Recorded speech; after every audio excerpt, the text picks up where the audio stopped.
15h33 sur Équipe Auto TV, bienvenue dans ce dernier grand débat consacré aux carrossiers et à la révolution digitale que vous subissez, vous les carrossiers, un sujet extrêmement important et un sujet du présent et aussi de l'avenir. Alors, que se passe-t-il? Qu'entend-on par la digitalisation dans le métier de carrossier? La digitalisation de tous les processus de flux d'informations qui transitent par l'atelier jusque vers l'expert, l'assureur, ça c'est en amont, et en aval vers le client, vers l'assuré. C'est cela, la révolution digitale. Alors avec nous pour en parler sur ce plateau, Caroline Brun, vous êtes directrice générale GT Motive France. Bonjour, bienvenue. À côté de vous, Olivier Lachaise, directeur général réseau Axial et Best Repair. Bienvenue, bonjour. À côté de vous, Fabien Guimard, vous êtes directeur des réseaux de réparation chez Autodistribution. Et de l'autre côté du plateau, nous sommes avec Héloïse Le Goff, rédactrice en chef adjointe l'Argus de l'assurance. Bonjour. Bienvenue. À côté de vous, Stéphane Montagne, responsable de l'activité carrosserie Autodistribution. C'est pas seulement les carrossiers, c'est aussi une partie de l'activité peinture. Ça ne sera pas le sujet du jour. Et enfin, Angelo Maïda, président de l'Accour Service. Bonjour. Bonjour et bienvenue parmi nous. Alors, je voudrais, mesdames, messieurs, tout de suite qu'on fasse un petit portrait du métier de carrossier aujourd'hui, de son évolution, parce que c'est un métier où on avait des artisans il y a bien longtemps, ils le sont restés, mais ils sont vraiment devenus des chefs d'entreprise. Fabien Guimard, je vous donne la parole en premier. Un métier en plein bouleversement et très rapide. Je crois que vous l'avez bien résumé, Emmanuel. J'en dis trop, c'est toujours pareil. C'est un métier de chef d'entreprise. Le savoir réparer est important, mais il fait partie finalement du prérequis aujourd'hui. Et tout l'enjeu pour le carrossier, à travers son écosystème et la charge administrative, les différents flux que vous avez évoqués précédemment, c'est d'y associer bien sûr une gestion rigoureuse de son activité et avec une particularité, c'est que le poids du front office a explosé durant ces 10-15 dernières années, et ce qui implique évidemment à trouver des méthodes de rationalisation pour gagner du temps, de l'efficacité et s'occuper encore mieux de ses clients qui ne s'occupent de remplir ces formulaires administratifs. Ce qu'on appelle le front office, c'est, pardon? En fait, l'accueil client, le bureau. L'accueil client, le bureau, a considérablement grandi, mais le back-office aussi, en réalité. Oui, alors une particularité, c'est que en général, les carrossiers ont bien investi en termes de productifs ateliers, et dans ce métier, on parle très souvent d'improductifs dans le bureau et l'accueil client, et en fait nous on prend ce qui n'est pas du tout le cas en réalité. Non, ce sont aussi des productifs, et finalement l'atelier a évolué, et par contre parallèlement on estime que quand il y avait une personne à l'accueil pour accueillir les clients, on embauchait 2 personnes dans l'atelier supplémentaire, on a toujours une personne à l'accueil. Toujours une personne à l'accueil pour faire des activités pour remplir finalement des tâches beaucoup plus importantes, administratives en particulier. Olivier Lachaise, on vous passe la parole. Comment qualifieriez-vous le métier de carrossier aujourd'hui? Le métier de carrossier, il évolue à tous les stades, parce que ça se passe aussi dans l'atelier, les évolutions. Il n'y a pas que le chef d'entreprise qui doit évoluer. Le chef d'entreprise, maintenant, il doit faire appel à une connaissance et une compétence beaucoup plus large, puisqu'on parle aussi de la digitalisation. Donc, il faut aborder rapprochez bien le micro, cette connaissance. Je rapproche les micros. Même nous, on doit changer de... On est à l'ère des flux d'informations passent aussi par un micro aujourd'hui. Absolument, absolument. Ça n'a pas changé, ça. Non, mais un chef d'entreprise aujourd'hui, même dans son recrutement, si je fais un vieux clin d'œil, c'est son épouse qui était à l'accueil. Aujourd'hui, il doit prendre des gens qui sont qualifiés pour appréhender la digitalisation. Les logiciels, les applications sont de plus en plus techniques et réclament des compétences qui sont complètement nouvelles. Et elles doivent, ces logiciels et ces applications, descendre même dans l'atelier. La gestion de planning, la gestion du poste peinture appellent à des qualités qui sont complètement autre qu'un savoir-faire d'artisan. Il y a de la gestion qui rentre en ligne de compte. Donc oui, le carrossier évolue dans ses compétences et sa qualification. On trouve d'ailleurs, pour finir, des gens qui viennent d'ailleurs aujourd'hui, qui s'adaptent tout à fait au monde de la carrosserie. Et les investisseurs, bien souvent, sont les chefs d'entreprise avisés aujourd'hui. Stéphane Montagne, chez Autodistribution, vous connaissez le réseau carrosserie AD depuis les années 90. Vous avez grandi en même temps que le réseau des carrossiers AD. Ce métier a fondamentalement changé. Quand on parle de digitalisation aujourd'hui, est-ce que la digitalisation est rentrée jusque dans le business de l'ensemble des collaborateurs, y compris les productifs à l'atelier? Après, tout dépend. Le terme digitalisation. De quoi parle-t-on ? Ce qu'on entend autour de la digitalisation. Dites-nous. Pour ma part, je trouve que la digitalisation n'a pas encore intégré réellement une entreprise de carrosserie. Donc, c'est-à-dire que la relation avec l'assuré, si on prend la relation avec l'assuré, aujourd'hui, on n'est qu'aux prémices de cette ère de la digitalisation. Après, il y a des outils informatiques, comme ça a été souligné, qui aujourd'hui ont une part prépondérante dans la gestion d'une entreprise. Donc ça part des outils de gestion, des outils de chiffrage, donc la maîtrise, et une maîtrise exacerbée avec des évolutions classiques et logiques de tous ces outils. Oui. On a vu l'expertise à distance, mais néanmoins la digitalisation au sens où je m'adresse à mon client, par exemple. Où je m'adresse, on n'est qu'aux prémices. Les transferts de charges ont déjà eu lieu, mais c'est en amont. Exactement. Quand on parle de transfert des charges qui ont eu lieu en amont, c'est vers qui exactement, pour être précis? Les experts, les assureurs? Enfin, en provenance des experts, des assureurs? Après, les transferts de charges, elles ont eu du bon. Je ne vais pas refaire l'histoire de la Oui, bien sûr. Non, on est là pour énoncer des faits. A permis également, qui était un transfert de charges qui a été compris ainsi au tout début de la mise en place de ces outils. Mais finalement, on apporte une meilleure qualité de service, un meilleur délai d'immobilisation, et on fluidifie aussi toute l'organisation autour de la gestion de la réparation. Ça a contribué à professionnaliser le métier de carrossier. Donc forcément, au départ, c'est vécu comme des contraintes, et après, on intègre tous ces outils dans le cadre d'un processus qui évolue comme dans chacun des secteurs d'activité. Alors, on a cité les outils de gestion et les outils de chiffrage, donc on va vous donner la parole. On commence avec vous, Angelo Maida, puisque la Cour propose à la fois des outils de gestion et un outil de chiffrage qui s'appelle Diva. Oui, alors on a cette particularité sur le marché. Après, on donnera la parole évidemment à Caroline Brun. On a cette particularité sur le marché de développer deux types d'outils, les outils de gestion, ce qu'on appelle les DMS, qui sont devenus aujourd'hui vraiment le pivot central de l'organisation d'un atelier de réparation. Oui. Le DMS, c'est le système qui va compiler toutes les informations, qui va compiler les rendez-vous, qui va compiler la production atelier, qui va compiler le chiffrage. Et c'est le point de départ justement de la digitalisation. C'est-à-dire que si l'information elle est compilée dans un système, c'est bien dans le DMS. Donc la digitalisation de l'atelier de carrosserie, il est étroitement lié au système d'information du réparateur. À côté de ces outils de gestion, à côté des DMS, ce sont les outils de chiffrage. Alors les outils de chiffrage, vous connaissez leur fonction. L'outil de chiffrage, ce sont des systèmes qui permettent de valoriser les frais de remise en état. À partir de ces outils de chiffrage, dans le mouvement, on va dire, standard, on se met d'accord avec un expert sur le montant de la réparation, on valide, on commande les pièces. Donc l'outil de chiffrage, il est déterminant.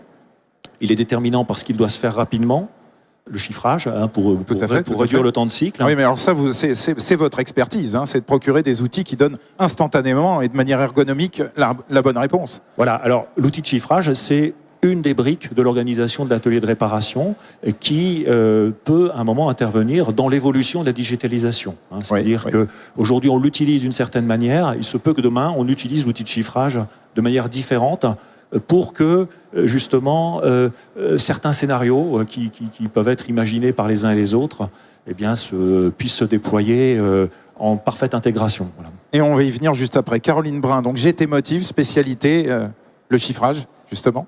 Tout à fait. Donc effectivement, comme le disait Angelo, les outils de chiffrage permettent, dans une partie du process, de mieux collaborer avec l'expert pour valider le devis. Mais on s'aperçoit aussi que l'outil de chiffrage va accompagner le réparateur tout au long du process de réparation. On parlait tout à l'heure des évolutions du métier du réparateur, où effectivement, le réparateur va accueillir le client, diagnostiquer, c'est un expert en fait, du véhicule accidenté. Il doit aussi diagnostiquer le véhicule, proposer le devis, accueillir le client, réceptionner le véhicule. Donc on est en train aussi de faire évoluer de l'outil de chiffrage dans l'évolution aussi du métier du carrossier. Donc ce n'est pas uniquement la partie validation avec l'expert. Oui. Et je rebondis par rapport à ce que disait Stéphane. Effectivement, là où on est en train d'améliorer sur les outils, c'est la partie connectivité, puisque ce qui est important aussi pour un outil, une solution digitale, c'est que c'est l'amélioration des process et fluidifier le process dans la communication entre l'expert, le réparateur et l'assureur. Donc ça, c'est un des gros challenges sur lequel on doit effectivement encore progresser dans ce sens. Un exemple d'usage de la connectivité du catalogue, de l'outil de chiffrage, pardon. Oui. L'exemple, c'est effectivement déjà la fluidité au travers de l'outil de gestion qui est importante. Et ensuite, c'est tous les échanges en termes de workflow, puisqu'il y a des solutions de workflow qui sont mises en place. De flux d'informations, on reste effectivement bien franco-français, de pouvoir améliorer et partager, je dirais, l'information entre les différents acteurs de la chaîne. Et c'est ce que recherche justement l'assuré, une meilleure traçabilité. Alors, on va venir après, bien sûr, à l'assuré, puisque on s'adresse tous, et vous adressez tous à un client final qui est un assuré. Mais je voudrais qu'on aborde un petit peu le maillon de l'expert. Héloïse Le Goff, rédactrice en chef de l'Argus de l'assurance. Vous les suivez, les experts, et pas seulement dans le monde de l'automobile. Comment évolue cette profession aujourd'hui, puisqu'elle est complètement, finalement, reliée au métier de carrossier? Oui, c'est intéressant ce que disait Caroline. Effectivement, donc c'est un maillon clé de la chaîne de la gestion de sinistres, qui effectivement comporte plusieurs acteurs. Ils subissent, disons que ils vivent la digitalisation effectivement du secteur de l'auto, et hors auto également. Alors, je peux vous faire ça fait même un moment qu'ils vivent cette digitalisation. Ça fait un moment, je dirais que, parce que je pense qu'on va en parler un peu plus tard, au niveau de ce qu'on appelle le self-care aujourd'hui, tous les actes de gestion que l'assuré final peut opérer tout seul. Ne dévoilez pas trop vite les cartouches. On s'attend quand même à une révolution, certainement plus pour 2018, et ça commence à venir. Qu'est-ce qui fait leur concentration aujourd'hui? C'est cette digitalisation de pans entiers de leur activité? Il y a une forme d'industrialisation en fait de la chaîne qui touche de plein fouet les experts, et c'est vrai que les experts de dommages aux biens, donc vraiment hors auto, ont vraiment pris de l'avance en termes de concentration. On compte aujourd'hui, en termes de dommages aux biens, on compte à peu près une dizaine de structures aujourd'hui qui regroupent...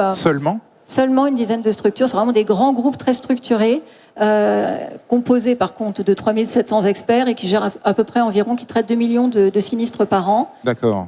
Et qui évaluent 10 milliards d'euros de dommages.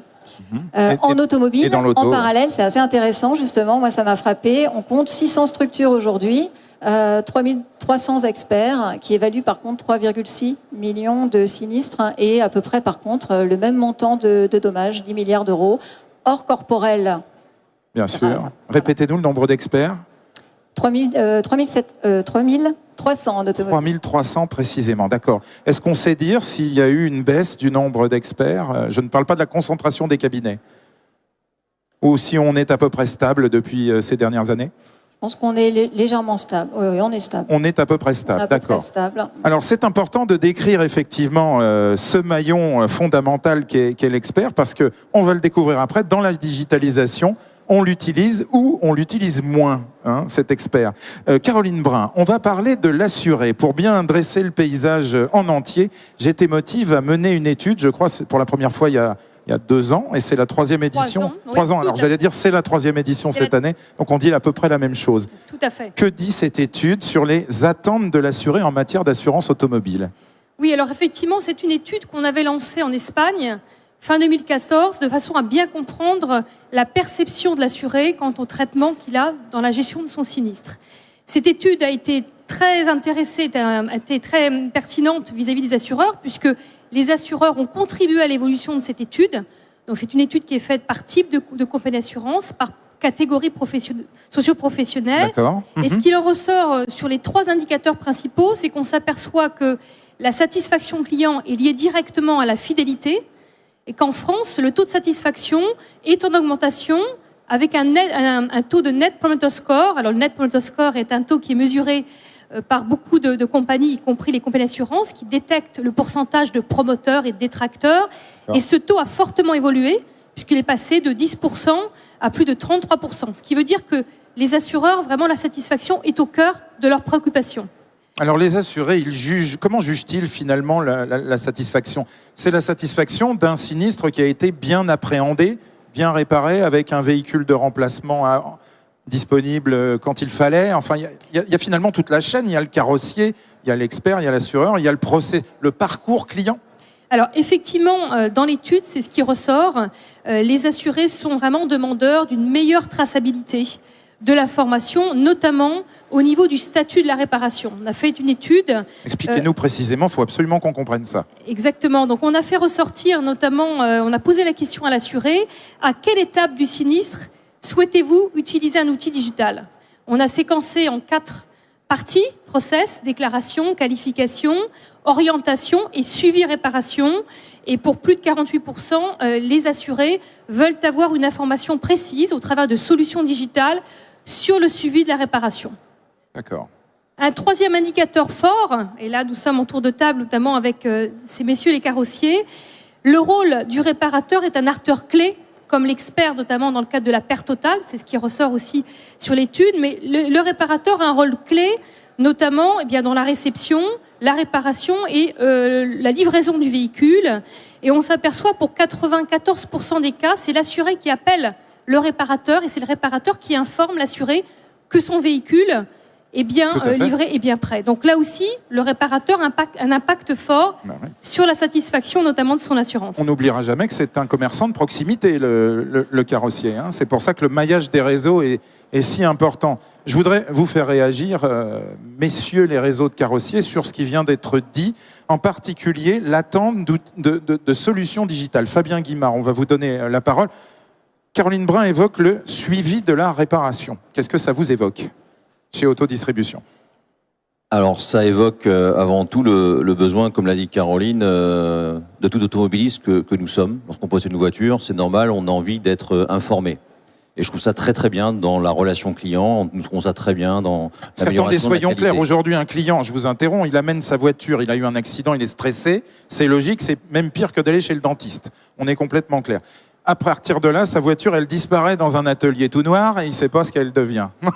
Le suivi de la réparation, enfin je caricature volontairement, le suivi de la réparation, c'est quelque chose de nouveau qui va quelque part humaniser le process. C'est important. Alors, nouveau, c'est un point qui est important à nos yeux, c'est nouveau, oui, dans une forme d'automatisation. Ce mot est très important, automatisation, parce que par ailleurs, des carrossiers bien organisés avaient déjà mis en place des solutions, on va dire, classiques, de prévenir par SMS, par appel en amont leurs clients en disant votre véhicule est bien prêt, je m'étais engagé à vous rappeler jeudi à 17h, jeudi à 17h, je vous appelle. Là où la transition, donc cette digitalisation doit être au service de la fluidification des flux, et qui dit être au service de la fluidification des flux veut dire aussi de l'efficience de chacun des acteurs. Et nous, on est très vigilants sur un point, c'est qu'il ne faut pas que cette qualité client amène de nouveau sur le millefeuille administratif une nouvelle charge de travail. Une nouvelle brique, oui. Une nouvelle brique pour le carrossier. Et on doit donc tous collectivement travailler à ce que cette amélioration de la qualité d'information transmise auprès de l'assuré, de l'automobiliste, soit faite de manière automatique, naturelle et native au niveau des systèmes et dispositifs informatiques, par exemple. Olivier Lachesse, pour Axial et Best Tripper. Bon, c'est un sujet très très vaste qu'on ne peut pas traiter en quelques secondes, mais on va parler du suivi de la réparation en particulier. La notion est issue des assureurs, hein, pour être très clair. Quand vous amenez vos chaussures chez un cordonnier, rapprochez bien le micro. Vous n'avez pas besoin de connaître toutes les étapes de réparation de votre semelle. Vous faites confiance à votre cordonnier et vous récupérez vos chaussures. Le travail est fini et très bien fait, d'autant plus que le faiseur va vous expliquer ce qui a été fait. Maintenant, nous devons nous adapter à un marché, le marché principalement des assureurs, où on sait très bien que pour fidéliser ces assurés, les assureurs multiplient les exemples de communication, les outils de communication, de manière à exercer une proximité de tous les instants. Et on peut dire que tous les outils modernes de communication d'aujourd'hui ont nourri de nouveaux besoins, et les nouvelles générations sont très habituées à avoir ce contact permanent. Il n'y a qu'à regarder nos enfants qui sont en contact permanent, et quand ils n'ont pas reçu un message depuis 2 minutes, c'est « ça ne va plus ». Eh bien, on est dans cette génération. Est-ce qu'on peut sous-entendre que pour vous, ce n'était pas indispensable? Je pense que tout n'est pas indispensable. Par contre, d'avertir son client que tout se passe bien, qu'il va récupérer son véhicule en temps et en heure, me semble indispensable. C'est l'importance, voilà. Stéphane Montagne, pour le réseau des carrossiers AD. Donc vous êtes tous deux, hein, avec Fabien Guimard, en face du plateau, mais vous pouvez peut-être nous ajouter l'avis précis de la personne qui connaît bien les carrossiers. Un carrossier, effectivement, c'est encore un artisan, même si c'est un chef d'entreprise. On parle d'automatisation. Il a absolument besoin que ces outils ne soient pas intrusifs. Non, ils ne soient pas intrusifs. Et ce qu'on peut analyser aujourd'hui, c'est qu'il y a une forme de dispersion des outils chez un carrossier. Donc quand je dis dispersion, c'est qu'il y a un certain nombre d'applicatifs. C'est le fameux millefeuille dont parlait Fabien. Et ça, c'est le constat qu'on fait. C'est qu'il y a une forme de dispersion des outils, d'initiatives qui sont bonnes, pour certaines un peu moins bonnes.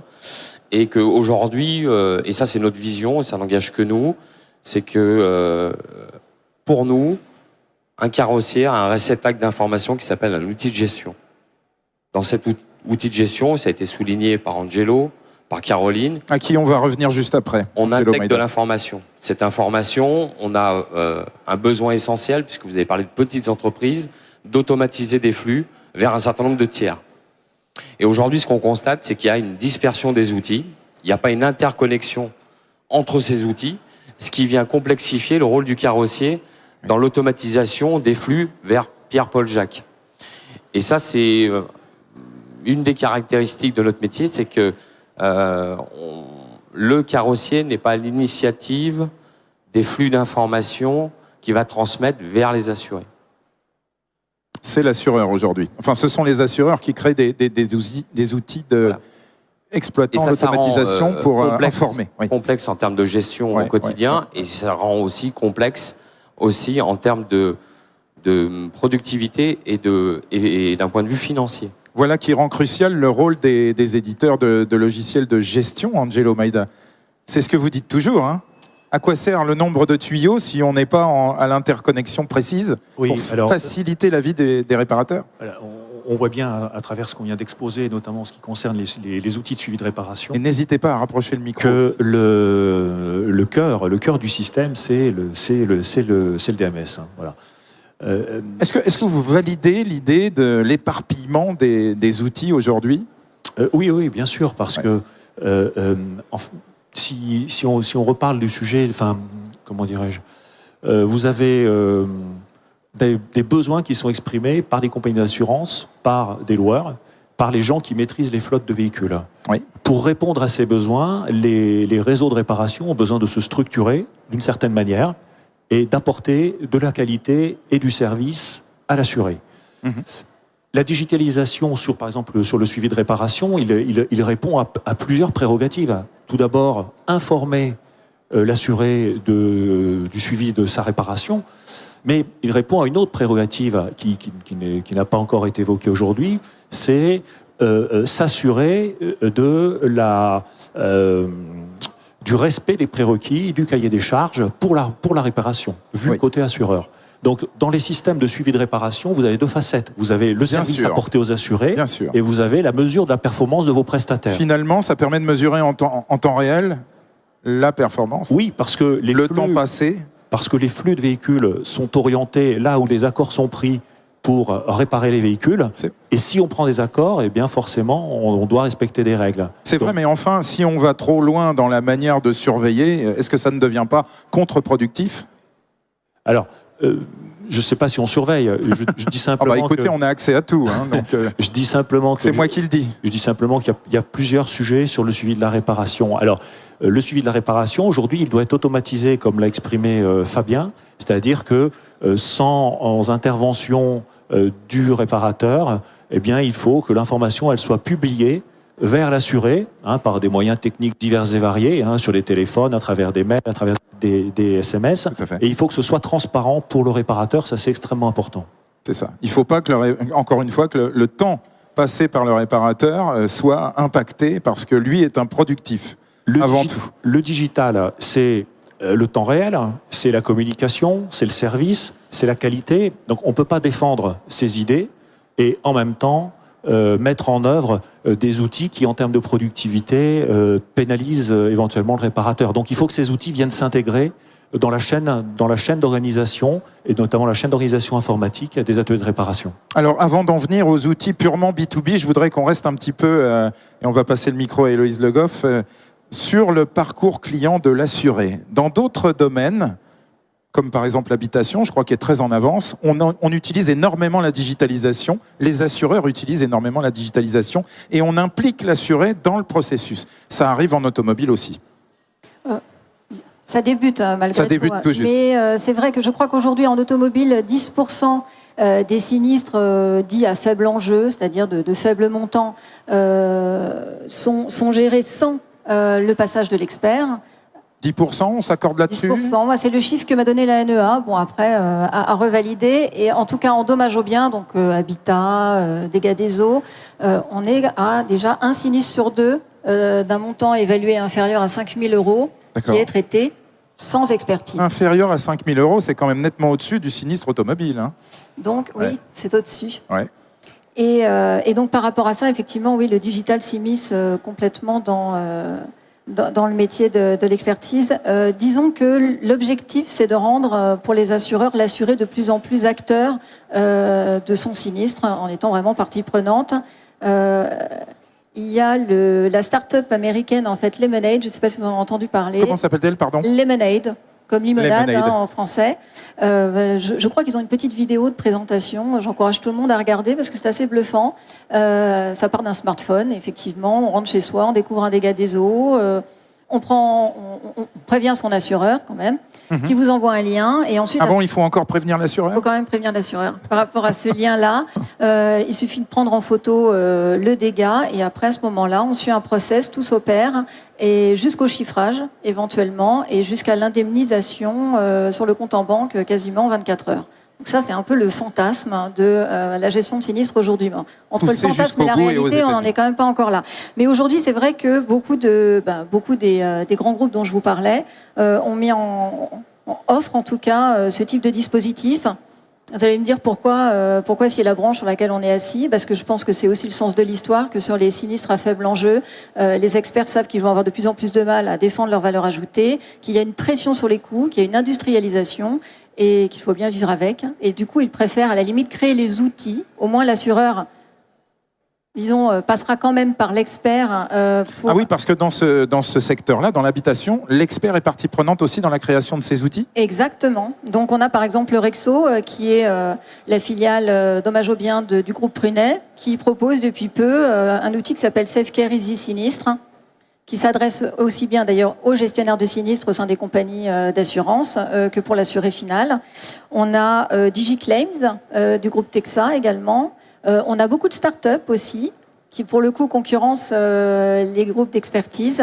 Je pense à WeProve par exemple, qui est utilisé Exact. par BCA Expertise dans l'automobile. BCA Expertise, c'est quand même 1 million d'expertises par an. donc c'est Oui, pas rien. prouve qui est exposant sur Equipoto, Voilà, je ne le savais pas, je le découvre. dans le Startup Park. Oui. J'ai entendu parler aussi d'une start-up qui s'appelle Luco, qui fait parler d'elle, qui propose un état des lieux automobile. À partir du moment où je souscris un contrat automobile, avec mon smartphone, je fais en fait un état des lieux vis-à-vis, après avec un protocole évidemment prédéterminé.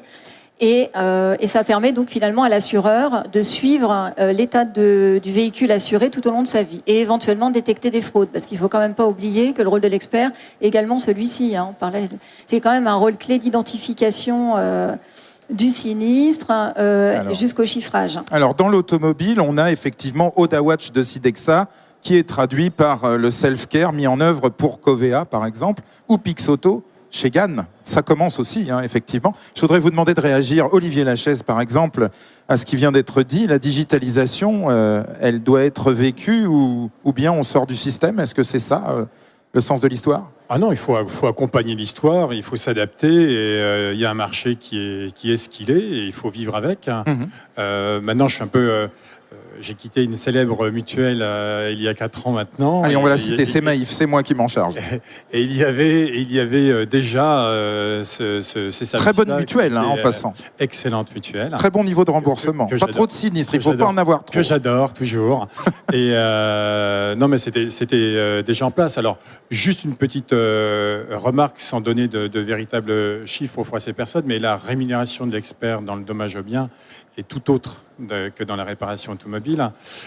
Donc, il est normal que la digitalisation ait fait son apparition dans ce secteur d'activité plutôt que dans l'automobile. Quand vous dites tout autre, c'est-à-dire Oui, pour être c'est-à-dire que précis c'est 90 €, je crois, hors taxe. Donc le passage d'un expert en automobile, c'est 90 € hors taxe sur le terrain et 60 € dès lors que c'est une expertise à distance. Je crois pas me tromper. À peu près ça. Et pour le dommage aux biens, on est plutôt dans des valeurs de 275 € hors taxe. C'est ce que vous vouliez dire? Alors moi, ça fait 4 ans que je ne suis plus à proximité, mais on est dans ce rapport multiplicateur. D'accord. Bon.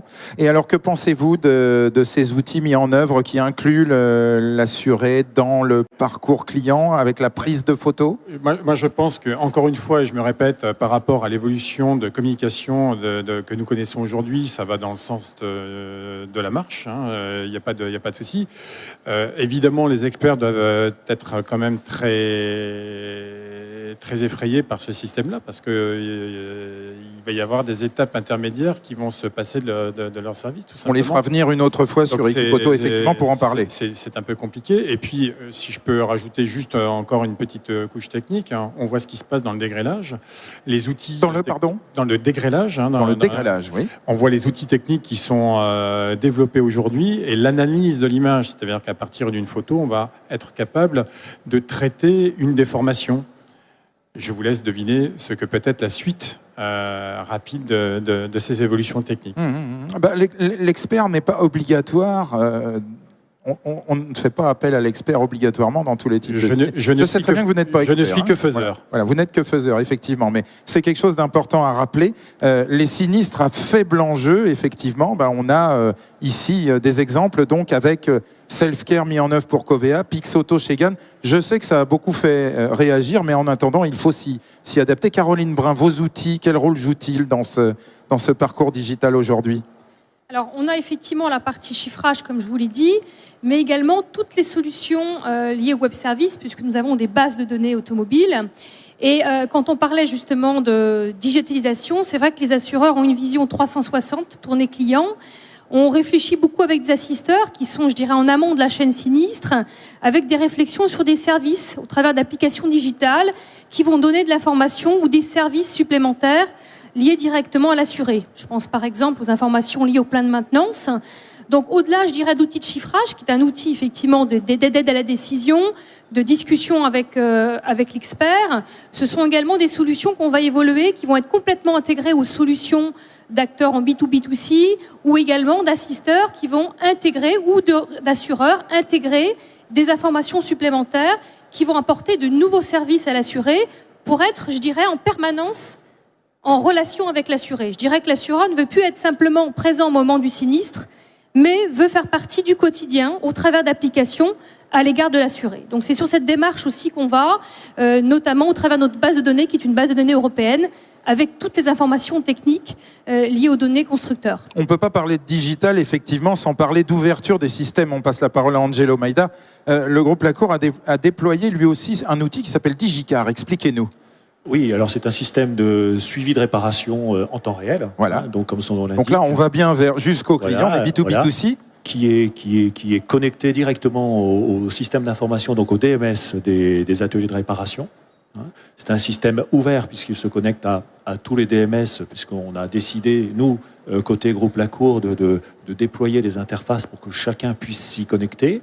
Et c'est un système qui prévoit de pouvoir paramétrer les règles des uns et des autres, notamment les donneurs d'ordre, compagnies d'assurance, loueurs, tous les gens qui maîtrisent les flottes de véhicules, de façon à répondre à ce que chaque atelier de réparation, chaque réseau puisse répondre au cahier des charges. Là c'est vraiment le cœur du sujet, c'est important.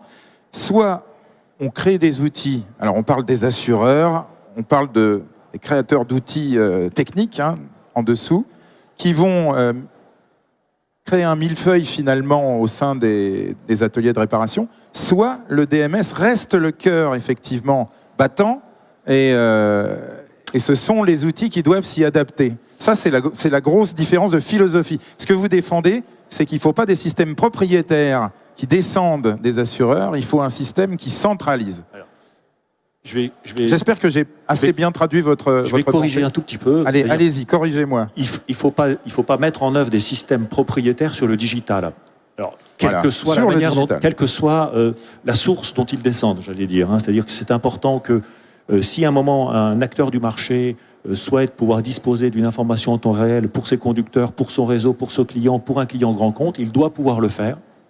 Et cet outil doit pouvoir être connecté au système d'information de son réseau. Ça, c'est légitime. Ça, c'est extrêmement important.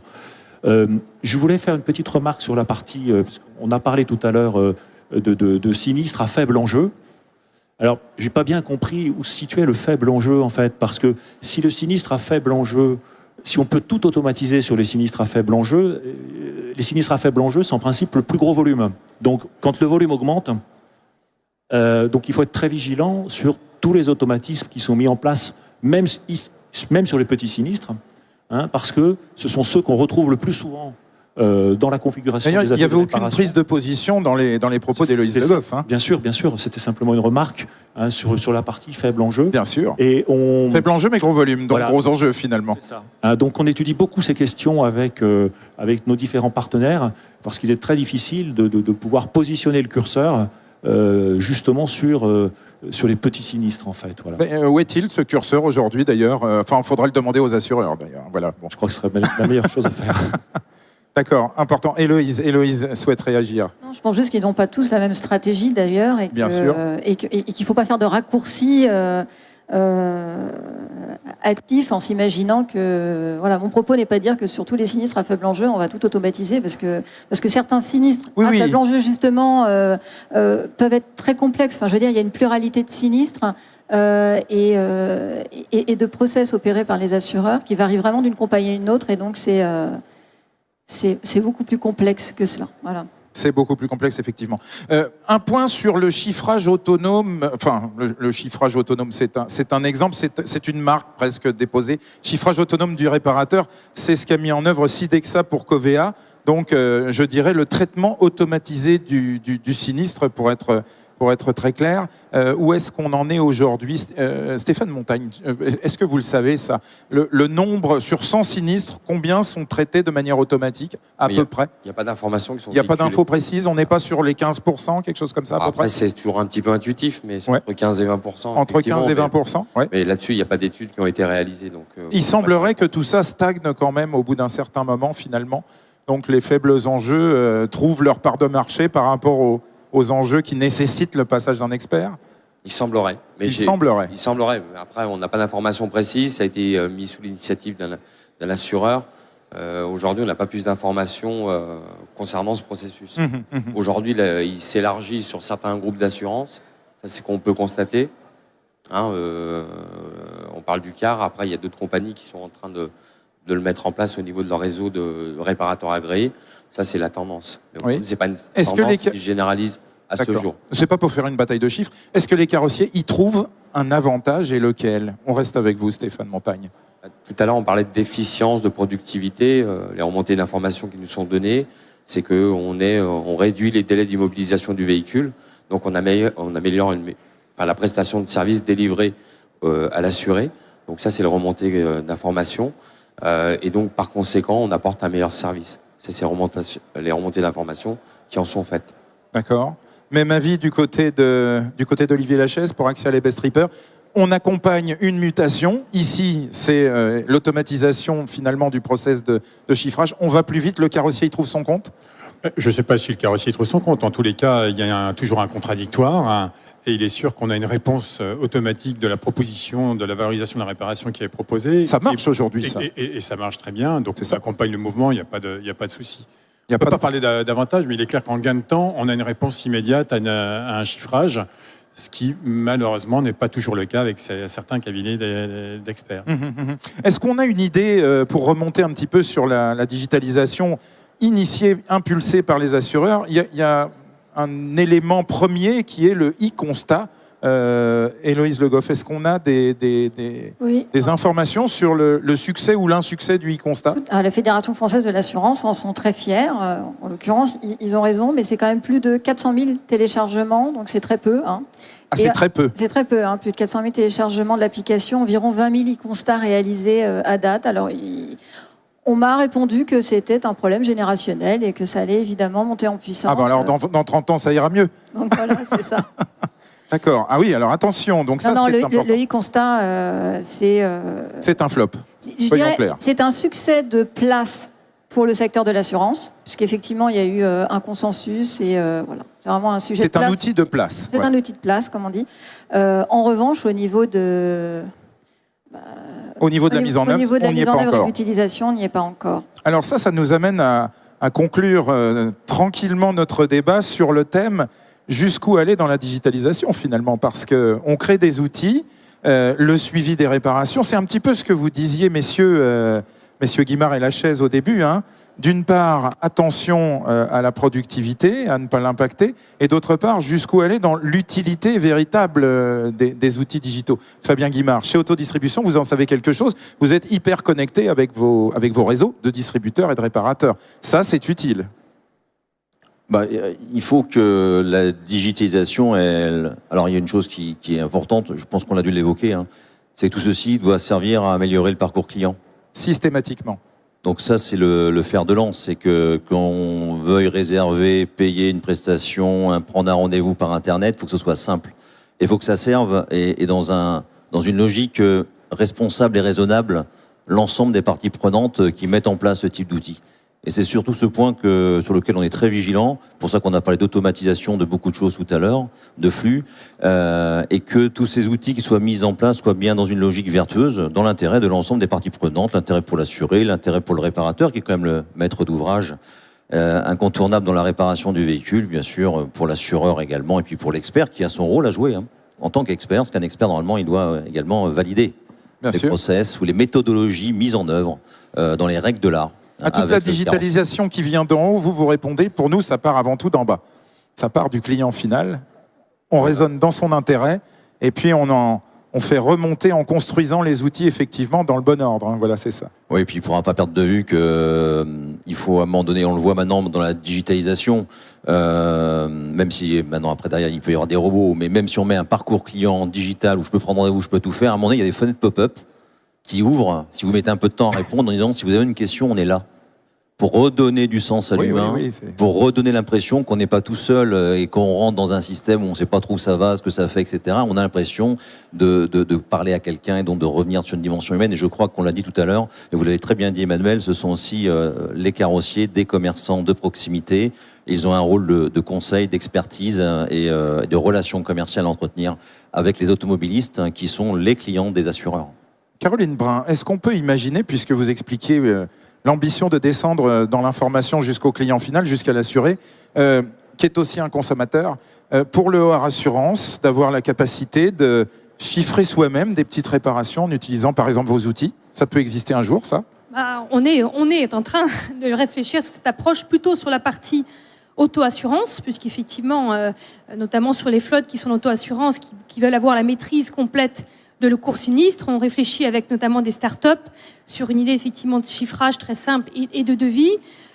Au-delà de tout ça, bien évidemment, comme on l'avait dit sur l'étude, le rôle du réparateur est primordial, mais la solution de chiffrage doit être un outil d'aide à la décision aussi pour ces acteurs, pour qu'ils puissent connaître l'information et prendre la bonne décision. Je voulais juste revenir sur un point qui est important. Effectivement, il y a deux choses. Comme le disait Fabien, la digitalisation ne va pas remplacer l'humain, parce qu'on voit dans l'étude que le contact humain est primordial.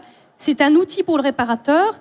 Et je rebondirai aussi sur ta remarque concernant les différents profils d'utilisateurs. Il faut que l'outil digital, la solution technologique, soit adaptée au profil de l'assuré. On a fait l'étude par catégorie socio-professionnelle. L'information qui doit être poussée, elle doit peut-être pas pousser de la même manière pour un assuré comme toi ou moi, par exemple, et un jeune conducteur qui veut avoir de l'information en permanence. Ah oui, d'accord. Donc ça, c'est un point compliqué. effectivement important. Ça peut être compliqué. Mais les solutions digitales peuvent le faire au travers justement de plateformes qui donnent la possibilité aux assureurs de pousser l'information quand ils le souhaitent, à l'assuré et à son profil.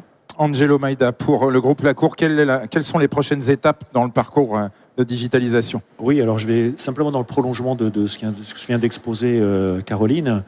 Dans les outils qui sont mis actuellement en production sur le suivi de réparation, la première question, c'est de savoir si l'assuré veut bénéficier du service. Donc, on ne peut pas imposer à l'assuré un cheminement qui ne serait pas... Parce que sinon, on irait bien sûr à l'inverse de la satisfaction, c'est-à-dire le but recherché initialement. N'oublions pas que la CNIL vient de publier le fameux pacte de conformité sur les données clients et l'acceptation. Héloïse nous en dira juste un mot en conclusion après. Voilà, donc le digital, écoutez, simplement, aujourd'hui, on doit accompagner avec les outils informatiques les besoins métiers. Je reprends ce qu'a dit Fabien. Effectivement, il faut également que l'outil doit servir à tous et pas simplement à une partie prenante. Donc ça, alors il y a l'assuré, il y a le réparateur, il y a l'expert, il y a l'assureur, il y a le loueur. Donc c'est important que l'outil soit réfléchi, que les outils soient systématiquement réfléchis dans cette perspective pour qu'ils apportent du confort à l'ensemble des acteurs de la chaîne de réparation. Et on fait confiance à votre professionnalisme en la matière. Pardon, Sébastien, oh là là, je vais y arriver, Stéphane Montagne. Bonjour. Les carrossiers, il faut reprendre les choses au départ. Leurs clients, de quoi ont-ils besoin? Parce que les assureurs ont toujours dit il faut offrir des roses aux clients, il faut pousser tout un tas d'informations, de choses, de cadeaux, etc. Mais non, le client, il a besoin d'être reconnu par un commerçant de proximité. Je suis d'accord, mais aujourd'hui, dans tout le parcours client qui a été cité à maintes reprises, il y a, et je l'évoquais tout à l'heure, il y a une dispersion de l'information. C'est-à-dire qu'aujourd'hui, on parlait du e-constat, c'est 10%, mais néanmoins, on s'aperçoit qu'il manque un certain nombre d'informations dans le parcours client. C'est-à-dire la mise à disposition d'informations dans le cadre de ce parcours client qui est proposé par l'assurance à travers différents types d'applicatifs. On voit qu'on est aux prémices encore du rendez-vous en ligne, un certain nombre d'informations. Donc, quand j'évoquais tout à l'heure les prémices de la digitalisation, on trouve que le parcours client, et moi, ce qui nous intéresse, c'est l'automobiliste, c'est l'assuré, reste relativement incomplet aujourd'hui. Oui. En termes de mise à disposition de l'information. Et cette information est dispersée. On citait le e-constat, je l'ai d'un côté, j'ai le suivi des réparations de l'autre. Donc, de manière synthétique, oui. Faites un rêve, qu'est-ce qui manque et comment l'organiser? Je démarre du e-constat, on me met à disposition un certain nombre d'informations relatives à mon sinistre, j'ai la possibilité de prendre un rendez-vous en ligne pour une expertise, c'est un exemple. Et prendre un rendez-vous en ligne pour le rendez-vous physique? Pour le rendez-vous physique. Déposer la voiture? Alors, là, je caricature, mais je schématise et je vulgarise. Ensuite, il y a le suivi des réparations, la mise à disposition de ma facture. Et aujourd'hui, ce parcours client, il reste incomplet, il reste à construire. Il reste à construire. Héloïse Le Goff, à condition que le client le veuille bien. Ça, c'est le pacte de conformité. Oui. Enfin, notamment. Par exemple, je sais que les experts ont parlé de... une petite chose toute bête, mais effectivement, dans le cas notamment, si on revient sur le self-care, l'utilisation du smartphone, c'est bien, mais ça sous-tend que l'assuré soit d'accord pour être géolocalisé, par exemple. Exact. Ça paraît un détail, mais il y en a beaucoup qui disent non, mais moi je ne veux pas être géolocalisé, donc forcément l'expert est donc obligé d'intervenir sur place, puisqu'on ne peut pas faire d'expertise à distance via le smartphone. Je ne parle pas des personnes plus âgées, je pense ne serait-ce qu'à mes parents. Absolument, ça, c'est si on leur demande s'ils ont un smartphone, ils vont répondre oui, mais ça ne veut pas dire qu'ils savent s'en servir. Je veux dire. Donc c'est quand même beaucoup plus compliqué que ça. Après, ce que m'inspiraient les échanges, c'est qu'aujourd'hui, on parle beaucoup on est sur une table ronde digitale, on parle beaucoup d'Amazon-like, de nouveaux standards, et je pense qu'effectivement, les assureurs souffrent beaucoup de manque de lien avec leurs assurés. Il y a un lien qui s'effectue au moment de la souscription et au moment effectivement de la gestion de sinistre. On a un sinistre tous les 4 ans, tous les 7 ans. Et c'est quand même toujours un moment un peu anxiogène. Donc attention, le tout digital ne verra pas le jour après-demain. Oui. Sur la difficulté de conserver son assuré quand on est assureur, avec les dispositions qui permettent de quitter rapidement son Évidemment, assurance. donc tout ça effectivement est beaucoup chahuté. Et les experts finalement, et toute la chaîne, d'ailleurs vous aussi j'imagine, subissent la pression que subissent de toute façon en amont les assureurs de la part des assurés qui depuis la loi Hamon brandissent tout de suite la menace de toute façon si ça se passe pas bien, moi je m'en vais.